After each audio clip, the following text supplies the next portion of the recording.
السلام عليكم ورحمة الله وبركاته. ازيكم يا ملكات؟ عاملين ايه؟ يا رب تكونوا بأحسن صحة وأفضل حال. قبل ما نبدأ الفيديو يلا نسمي الله زي ما متعودين ونستعين بالله ونصلي على الرسول. اللهم صل وسلم وبارك على سيدنا محمد وعلى آله وصحبه وسلم تسليما كثيرا.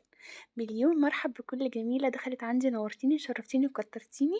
مبسوطة جدا ان بكل أخت من اخواتي دخلوا وانضموا لعيلتي، ان شاء الله نبقى عيلة كبيرة جدا قريب بإذن الله. يلا لو بتشوفي القناة بقى لأول مرة ممكن ما تنسيش تدعميني باللايك والاشتراك، وكمان تاخدي جولة سريعة كده في الفيديوهات اللي قبل كده. ان شاء الله انا متأكدة ان بإذن الله هتحفزك جدا جدا جدا. انا قلت الولاد جم الحضانة ودخلوا ناموا، فانا كنت عاملة مكرونة بالليل وهحمر كفتة فراخ. هسخن بقى المكرونة في الميكرويف عشان اتغدى وادخل بقى على ايه، على الروتين بتاعنا العميق جدا، خش على معركة كبرى كده. فانا هسخنه على دقيقتين تمام. بعد ما اسخن المكرونه واتغدى هندخل مع بعض على معركه بجد. يلا شدوا بقى كده ايه، اربطوا الرباط كده وشدوا الازر ويلا بينا على غرفه الاطفال. هي كده خلاص انا وقفتها على دقيقه و30 ثانيه تقريبا عشان سخنت خلاص اهي. هسيبها بقى لحد ما الكفته تتحمر ويلا اتغدى وادخل معاكم على طول. شفتوا عامله ازاي؟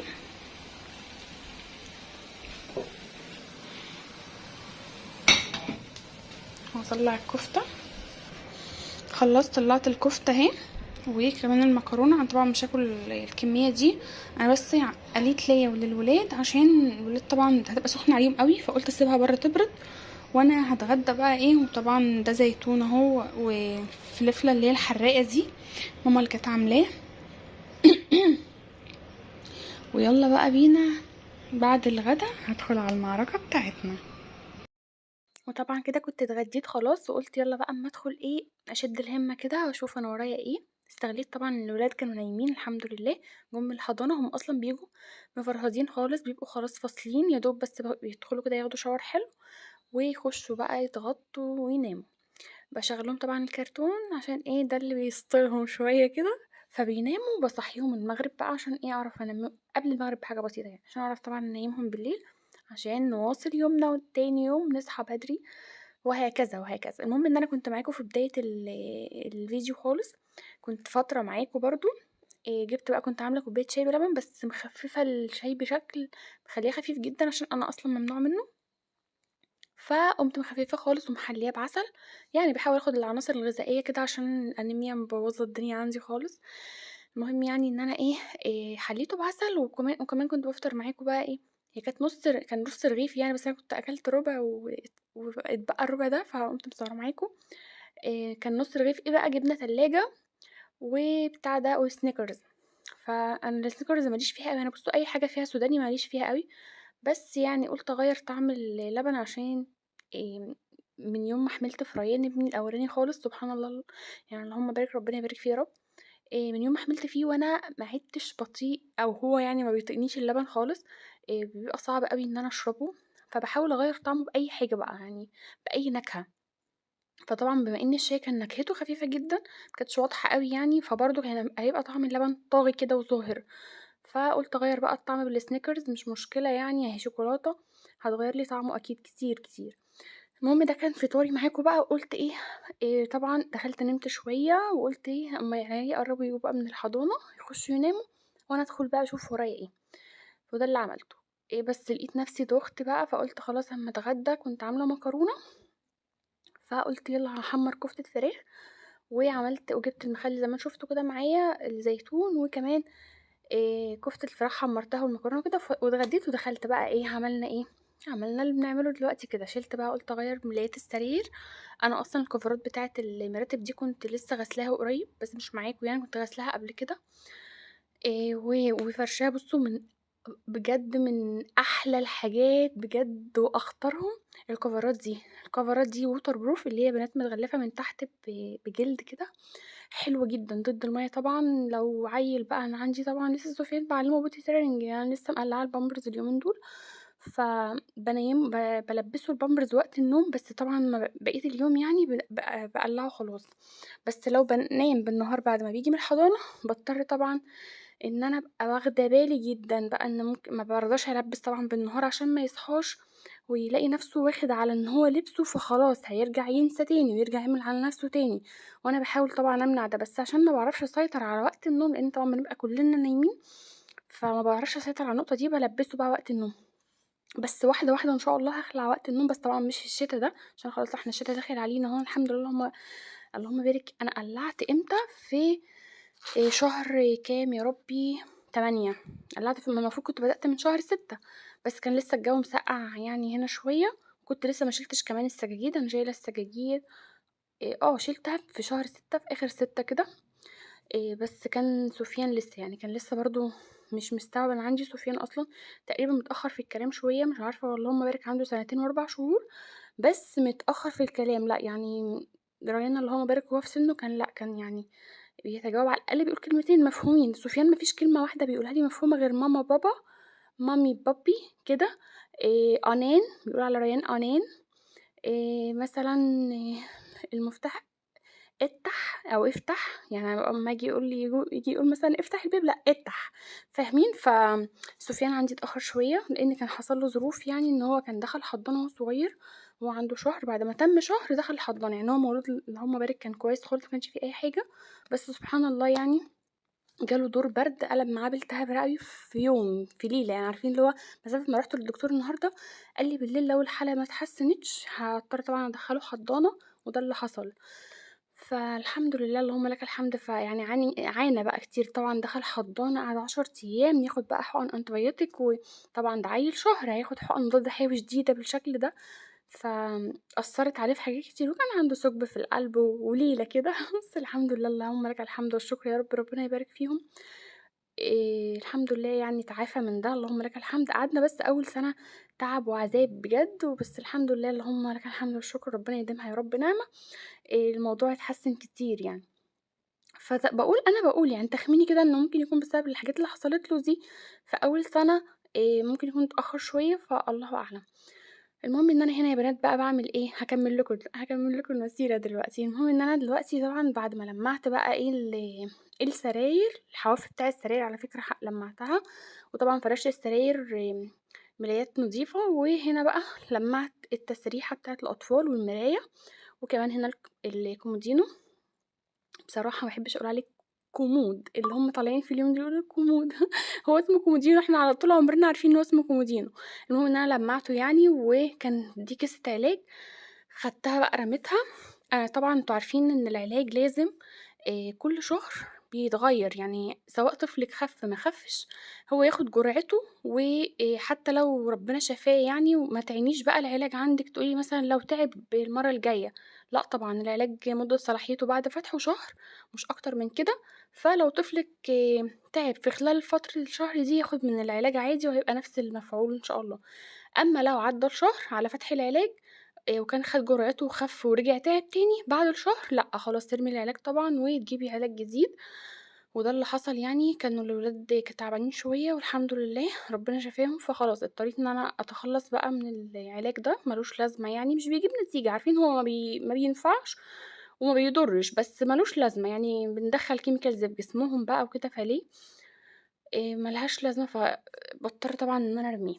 طبعًا أنا وأنا بانضّف باعمل إيه بقى، مسافة ما أخُش أوضة أو أدخل مطبخ أو أي مكان عمومًا يعني، باخد كيسة معايا أو باسكت صغير، بس اللي كان قدّامي يعني كانت الكيسة خدتها وأنا طبعًا بانضّف وباروّق وكده، أي حاجة في إيدي مثلًا ألاقيها تقابلني، منديل، كيسة بونبوني الولاد مثلًا أكلينها وراميينها، كيسة مصاصة، مش عارفة إيه، أرمي، أرمي، أرمي في الكيسة، واطلع بقى بعد ما أخلّص بدل ما أفضل رايحة جاية على الباسكت بتاع أعزكم الله الزبالة، لأ الكيسة معايا وبتسهّل عليّا يعني، خلاص بعد ما باخلّص الأوضة وانضّفها باقوم طالعة بالكيسة رامياها. هنا دي كانت المكتبة بتاعة الولاد. كل الدباديب الصغنّنة دي كان جوزي جايبها لي يعني هدايا في الخطوبة، فأنا حبّيت إن أنا أحتفظ بيهم. طبعًا الولاد لمّا يكبروا شوية ده كلّه عان بقى خلاص يعني، أو يطلع ساعتها بقى الأطفال أصحاب نصيبهم يكونوا ولادي كبروا إن شاء الله، ونستخدم المكتبة بقى إيه، لمهامها الأساسية اللي هي الكُتب إن شاء الله يعني، بس بما إنّهم لسه صغيّرين وكل الريان بس بياخدوا الكراريس صغيّرة يعني على قد إيه، لإنه لسه في مرحلة تأسيس. فرشنا السراير دول كده ايه، الملايتين دول انا هحطهم عشان الولاد بيتغطوا بيهم يعني. اهي السراير اتفرشت ولمعت كل حاجه، ولمعت كمان التسريحه، ودي العجله بتاعت الولاد واللي هي المرجيحه دي، وهنا دي ترابيزه ريان بيكتب عليها الهوم ورك بتاعه، والمكتبه برضو.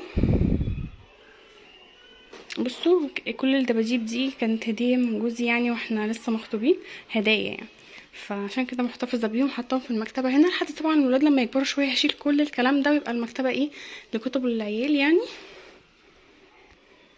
اللي تحت في الباسكت دول العاب، وكمان دول العاب، دول كلهم اللهم بارك العاب برضو، مش عارفه اتخلص منهم ازاي بصراحه، على قد ما اقدر بقعد افضي منهم كتير والله وارمي، بس دي شنط الولاد اهي.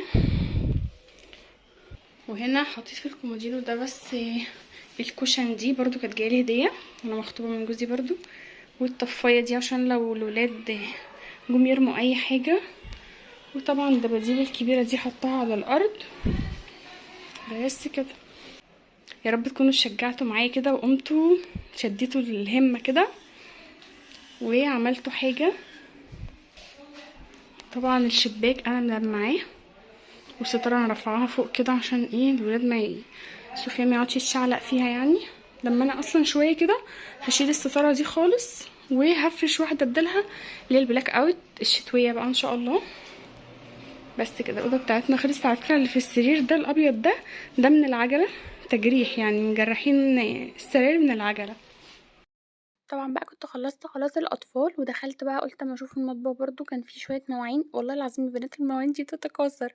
انا على فكره ما ببيتش الحوض فيه مواعين خالص خالص، بس مسافه بس ما فضيت الحاجه بتاع الاكل بتاعي الغدا اللي انا كنت عاملاه، كنت طبعا عيناه بالليل، عاملاه بالليل وحاطاه في التلاجة. صحيت بقى الصبح طبعا بفضي بقى الحله اللي ملهاش لازمه يعني عشان ما تاخدش مساحه عندي في التلاجة على الفاضي، وبابقى عايزة أغسل بقى مكانها، مسافة ما تطلّعي حلة واحدة بس تفضّي مكانها، تبُصّي تلاقي سبحان الله مش عارفة في إيه، الحوض ده فيه إيه، متعفرت تلاقوها تكاثرت كده كمية مواعين بتطلع.